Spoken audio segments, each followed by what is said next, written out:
Okay, I think it started.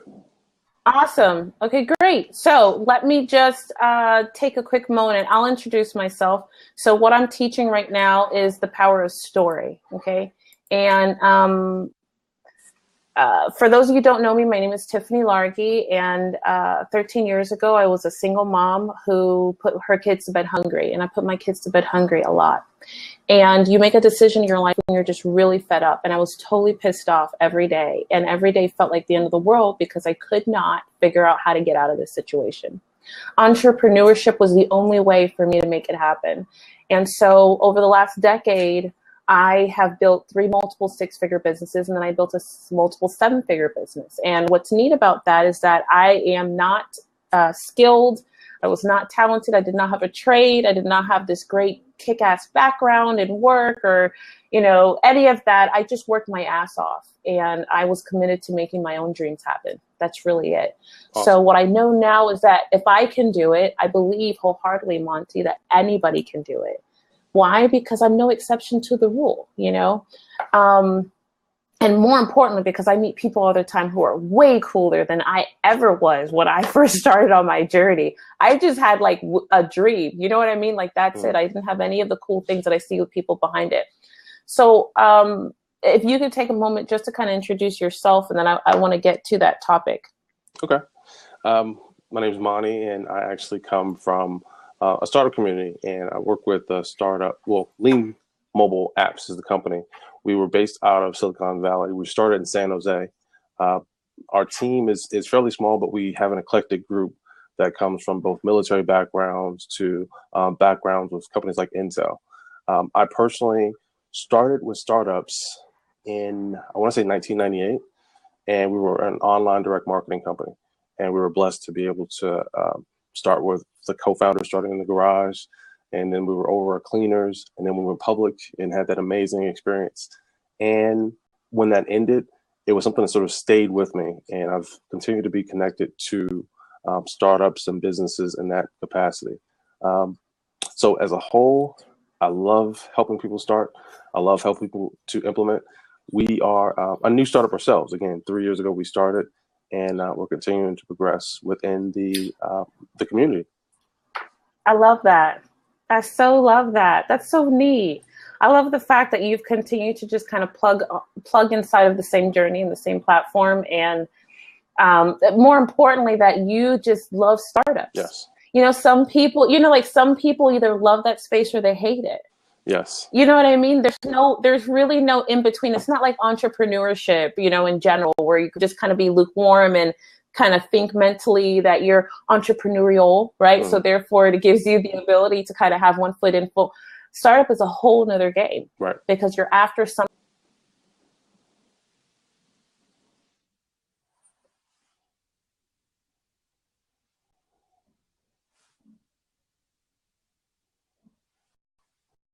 That's so neat. So hey there, whoever's joined. I think that's Brian. How you doing? Hey, Brian. So we were just talking. This is an impromptu blab, so unfortunately this is not scheduled, but if you want to hang out, that's great. Here's what's really key. So as I was telling you before, we're on tour this year, which is really, really neat. And I'm glad that you're doing great. That's awesome. Awesome. Awesome. So we're on tour this year, and next is Houston, then it's Chicago. After that, I believe it's Miami and then New York. I'm not sure which one comes next, but you know, we're kind of on a mission. I grew fed up of hearing the industry teach entrepreneurs. It's like one of two things I heard. I either had heard the entrepreneurs or the people who wanted to start a business. Let's just go with that. Mm-hmm. And they were looking for help. They were looking for the advice. They were looking for the how. They were looking for the steps, right? And what I found is that there was an industry full of two things. Either one, there was the person who was making 30,000 teaching you how to make 150, and I'm like, what's that about, right? That doesn't make any sense. Doesn't make any sense. It's like upside down. And then the other side of what I found was the industry full of people who were teaching entrepreneurs how to build a business, but they had never really built a business before themselves, right? They were a coach, right? So they built a coaching business, which I'm not knocking, right? Because at the end of the day, it's a business, but a coaching business is different, right? It's a limited state, in my opinion. And so for me, it's like, you know what? All of my businesses were traditional brick and mortar businesses. They were, kind of in the city with an office. And I just decided, you know what? There's one thing that we're going to do. We're going to teach, we're going to teach entrepreneurs. How do you get from 0 to, whatever you're after, multiple 6 or multiple 7s? And how do you just kick ass and cut the bull and, get through all the minutia? Because the truth is that I sometimes think to myself, if 13 years ago I had kind of gone to an event and I had bought a program, and the program was, let's call it 1997, and this program was going to teach me how to start my business or grow my business or get whatever it may be, and it didn't work, and you had never really used it, you know what I mean? Like, I probably would have hurt that person. I would have injured them, because at that time, you could not have sold me something that you had never used or that didn't work or wasn't proven, because I was desperate.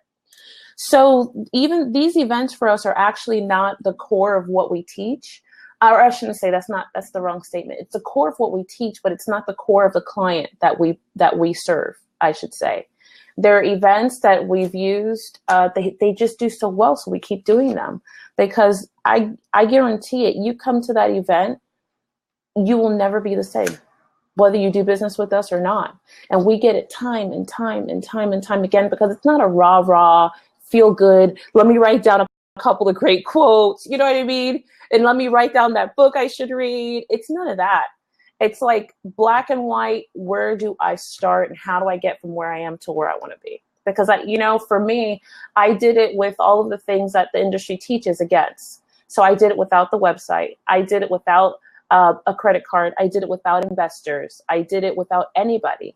I started with 0 in every single business. So for me to go from 0 to 2.5 million in 4 years, and I did those all before I turned 30. I also want to make that clear. So I didn't have the skill. I didn't have the, longevity. And it's like, I didn't even have the education, to be quite honest with you. So there's really nothing that dictated that little old me could do that. So it's like, my gosh, if I can do it, then surely the people who are just better and cooler and skilled and talented, they can do it too.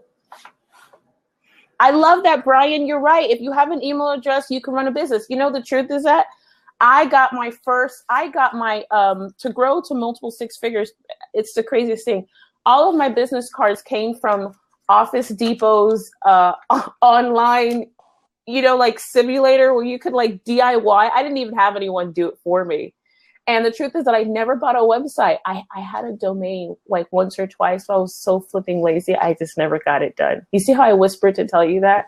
Because it's sad, but I did it. I just had a business card. Everything you need to build the business you want is inside of yourself. Yes, absolutely. I totally believe that. 210%. Wholeheartedly agree. Actually, yes. I know you mentioned something about coming to the Washington area, Washington and Maryland area. I definitely want to talk to you more about that, because I know there's a community of people who are on TANF, people that are on welfare and things of that sort, who would probably love to hear your message. And I know I can probably fill a room with people that are interested in hearing what you have to say. But we'll talk about that outside of this. There's one other thing. Actually, there's one other. That's interesting. There's one other thing though. You're going to Houston. I actually have a companion, a compatriot that's associated with us. His name is Rocco Steady. I'm not sure if you heard him on Blab. No. Interesting guy, no. very, very interesting guy. He actually is a rapper. His story was that he was a battle rapper. He was kind of a negative, condescending battle rapper who just said a lot of negative things. Got to a point where he had no friends, and he was like, "Why don't I have any friends?" And he just sort of realized that he was so negative. So he changed his energy. He changed his approach. He lost some weight. He went from being homeless to now doing positive, encouraging, inspiring battle raps. And not battle raps, but raps. Love it. And really can rap on anything. And I say this to say he actually is in Houston, and he actually has this campaign called Do Better City. And what he did last week, and this is one of the things we were kind of helping him with, was he worked with this online marketing piece to essentially sell 216 albums in 4 days. And He Oh, changed wow. himself to this sign, said "I love you," and it was just basically him saying, "Hey, I'm going to sell these 216 albums in 4 days and get this done," and he did it. And it's back to what you said before. He had, in my opinion, not a great website. His approach was unique. His process was amazing, but he did it. And the fact that he did it was sort of a lesson to those who say, okay, I have to have the perfect website or have the perfect system or the perfect anything. Rocco just went out there and did it. He got news coverage, he got media coverage, he got a lot of positive feedback, and he sold. He met his goal in an amazing way. So I'd love for you to connect with Rocco when you get to Houston. I'll tell him about you and make sure that you guys are in contact. But he's just an example of someone that just took that action. I love that. That's really neat. If he writes into my team, we'll make sure that he has a ticket to come to the event. Awesome. It's a great day. Yeah, absolutely. It's a great, great, great day. We'd love to have him. It's April, I can't remember. I think it's April 22nd. It's on our site. Okay. It's April 22nd is when I have to be there. But yeah, I got to tell you, this stories like that, or just people like that, are the people that inspire me. You know, because my journey started with a dream, right? So it's like my journey started with a dream, and I know that there are so many other people out there who just have dreams, and no matter what they are, you know, mine are in business. That's not fair. I believe that you build a business so that way you can build your dreams. For me, that's the reason for entrepreneurship, right? Like some people say, oh, I just love that field. I love that industry. And don't get me wrong. I've liked the fields that I've been into, you know, and I love what I do right now. I love it. I'm in love with it. But make no mistake about it. I build my business for myself, right? It's because of the things that I want to do. Like that's, I think the misconception that people have. It's like you're building your business for you. Right. And there's absolutely got to be things behind that. So that way we're justified for continuing after you get to multiple six figures. I don't care what city you live in this country, you can live a really good life at multiple six figures. So what would be the why or the reasoning to have a need to continue to go further than that? Right. Why do you need to get to 7, which is what we teach? Right. And then, you know, for my higher clients, I want you to go from 7 to multiple 7. Why? Because for me, it's all about impact. And I know that the more money you have, the more of an impact you can make. So just so that you understand where I'm coming from, we teach in these 3 realms, right? So here we teach how you impact yourself. And this is the entrepreneur who's journeying to like 6 figures or so, respectively. Then we teach after that you're going to impact the people right around you. So that's like your spouse, your family, your kids. It could be your church. It could be a local organization that's like something that's close to you, right? The people that are around you, the things that are around you. But then after that, I totally believe that it's your responsibility and should then be your mission to impact the world, which is the next level. So it's like yourself, people right around you in the world. And it's like, you can't stop. It's like, you can't stop just the people right around you. You have to impact the world. How many times do you hear that story? And it's like, you hear that story about the family who gets burned out at Christmas, on Christmas Eve, you know what I mean? It's like 7 kids and you say to yourself, gosh, I would love to help. But the truth is that most people don't have the ability to just write a check or to say, you know what, I'm going to venture out, I'm going to help them. They're like, okay, let me get a toy, and then let's you get a toy and you get a toy. And yes, we could all come together. But how much more of an impact could you make if you hear that story and you're like, you know what, my gosh, I'm going to be there in an hour. Right. You know what I mean? And the more money you have, the more of an impact you make. How many stories do you hear? I hear stories of buddies of mine all the time who they travel or they go to this country and that country, like, oh, I saw this and I just wanted to do something and they couldn't do it. Right. And it's like, for me, that's why there's a need to keep going. Like, that's why you got to get to 7 figures and then multiple 7 figures so that you can do those things. Because for me, I totally believe God gives us all of the journey, but the experience, because we're supposed to turn around and help the other people. That's it. And it's like, you know, oftentimes we want to focus on impacting ourselves. That's not true. Sometimes we want to focus on impacting the people that are in the world without impacting ourselves. Right? you can't do that either. It's like I'm sure you can think of 5 or 6 people who they just want to give and help people and do all, and they do it. But the truth is that they're not doing it as effectively as they could be. There's a half-assed component somewhere inside of it, and inside of it somewhere they're also lacking. And because they're lacking, right? And they may not make it public. They're just great women and men, and they've been serving and giving, but we're all human, right? Which means we have our own need to feel full. You know what I mean? Like we have our own need to just kind of feel a certain way. And so you give and give and give and give, and you haven't impacted your own life.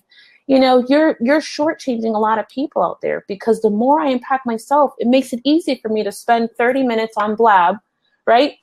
And give to whoever needs. Or it could be I'm giving in this capacity, but I could stop right now, walk down the street and help at a shelter, right, no matter who I am, right?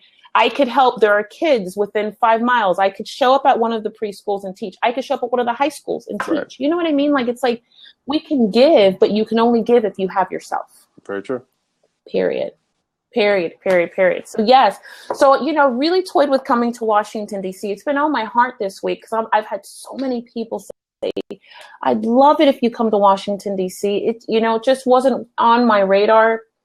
And I think for us, it's, you know, if you know, but here's the thing. I'm also a big believer. It's like the people who are there know what they need. You know what I mean? So it's like, my gosh, if there are people, and we've had like so many people write in, I feel like if the people are there, you know, we can make it happen. And if I did, it would probably be in the last week of April, or beginning of May, somewhere in that April 20th to like May 20th window is when I would come.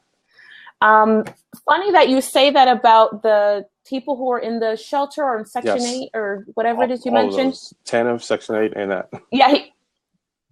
So it's funny you say that, because one of my initiatives this year is actually we are starting, we give in a personal way, but we're actually starting on a larger perspective. And one of the things that's on my heart is to teach low-income people how to start a business. Funny you should say that, because that's part of actually one of the things I've been trying to start an initiative with the local area and connecting it with the government agency with that concept, because I think there's a lot of people who have, and to sort of frame it very specifically, I'm kind of going against some of the people I know in Stanford and all those illustrious places that looked at the communities to say, hey, the only good ideas come from people who have this particular pedigree. And my thought is that if given the opportunity, given the exposure, given just some of the basic resources or basic tools, not necessarily the resources, I think that community could come up with great ideas and be able to build great businesses. And this is sort of one of the things I've been looking to help make happen. That's very neat. I totally believe that entrepreneurship is the way out, period. Like, period. There's like, you can't ask me anything else. I don't care what the situation is. I totally believe that starting a business is the way out. Mm-hmm. You could tell me, well, my kid has cerebral palsy and we're trying to find 24-hour care. Start a business. You could tell me that I came from an abusive relationship and start a business. Mm-hmm. I'm serious. Like, it doesn't matter what it is, because for me, there is, you know, I did a video some time ago about how do you acquire wealth? And it came from, I was in a meeting and all of these folks were sitting around and they were like, the way to wealth is real estate. And I thought,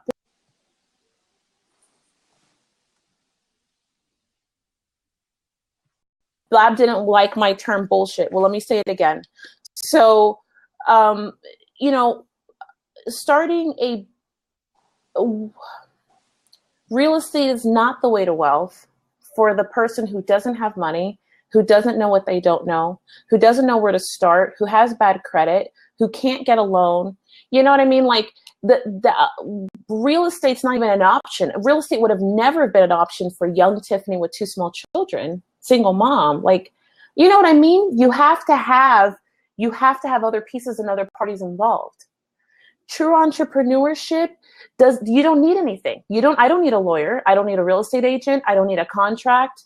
I don't need anyone's opinion or advice. I don't need to do research. I really don't. I really don't need anything. If you have yourself, you have the ability to start a business. You know, we teach that there are two different types of businesses you can start. One that's product-based, right?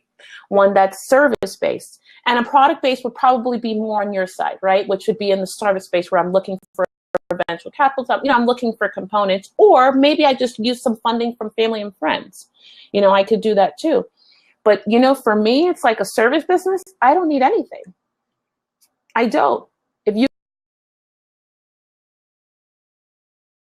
It might be the Wi-Fi connections periodically that causes some issues. I think you might be dropping out. I see a picture. I see a blank picture, but I don't see you, and I don't hear you right now. I'm not sure if you're still talking, Tiffany.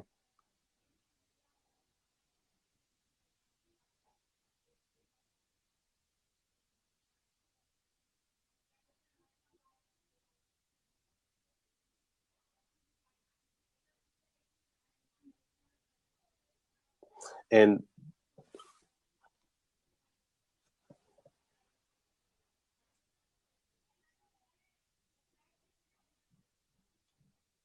I think it might be taking a little bit of time for you to come on. Again, it could just be the Wi-Fi connection periodically that has some challenges.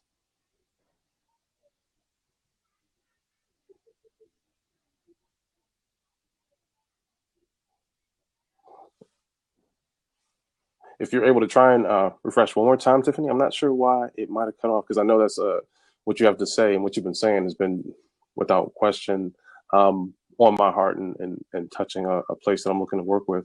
We're working with a special initiative to really encourage people, not necessarily just with the entrepreneurship mindset, but with the ability to impact their families, impact their lives. One of the stories I was actually going to share, and again, once you get back in, I'm sure you'll share the stories you were saying. I will put in the show note a link to a guy named Nicky, and he actually has no arms and no legs. He was saying how he was actually impacted by a story of a guy who was, I believe he was in South America, and his family, his grandfather, his father, and everyone before him were shoe shinemen. They actually shined shoes, and he planned to be a shoe shineman. And then ultimately, one of the things he did, he almost got killed at 8 years old. 8 years old, he almost got killed, and he got his life saved by a doctor. And at that moment in time, he decided he was going to become a doctor. And in becoming a doctor, he was going against everything that was possible in his life. But he starved himself for 4 months to get the clothes and the uniforms he needed to go to school that allowed him to get the best possible education, that allowed him to go to school to get he was number one in his class. He was doing exceptionally well, and he stayed doing exceptionally well. And then eventually he became the doctor he chose to become. And eventually, after becoming the doctor he chose to become, he became an owner of a business that had 14 employees. And after having the 14 employees, he built a business that became the Blue Cross Blue Shield, which is a United States version of what he actually had in South America. And it's amazing because it's $1 billion company. And he started completely impoverished. He had no idea what he could become, but he was exposed to the idea because somebody saved his life. And it essentially changed his life. So that's one of the stories I'd love to share once we start to build more of that process. And the irony is that story was shared with me with one of the clients we actually had. It was a tremendous blessing. She's actually at the John Maxwell conference right now, and she shared that story with me via Periscope. So just an amazing, amazing opportunity. Tiffany, if you get a chance to pop back in, that'd be awesome. But I just wanted to share that story in the meantime until you actually do get a chance to come back in. And it's been an amazing opportunity just to see Tiffany. And one other thing, Startup Weekend is going to be actually coming into Maryland. They reached out to me to be able to host a Startup Weekend in Maryland. And I know you mentioned DC. So I have a venue potentially in DC to work with people that are, again, TANF, welfare, Section 8, those kinds of that population. And in Maryland, I have a venue connected with Startup Weekend. So we can talk about both, totally separate venues, totally separate events, totally separate populations. So love to connect and talk in more detail about those when you do get a chance to pop back in. I'm going to pause the recording until she does come back in. Wanted to thank Tiffany. I know we kind of ended abruptly. Sometimes logistic issues happen. Wanted to thank Tiffany for coming out. Wanted to thank Brian. Wanted to thank Andrea. Thank the team for being just a tremendous help. I want to thank customers. I want to thank everyone who's had an opportunity to just watch us in our journey. We look forward to connecting with Tiffany, and obviously she's a busy entrepreneur continuing to expand her business and her journey. And again, we just want to thank you and be grateful for all the things that you've done, Tiffany, to inspire others. And look forward to connecting with you again, as we help ourselves in this journey, as well as help others in the entrepreneurial journey. So that's it for now. God bless.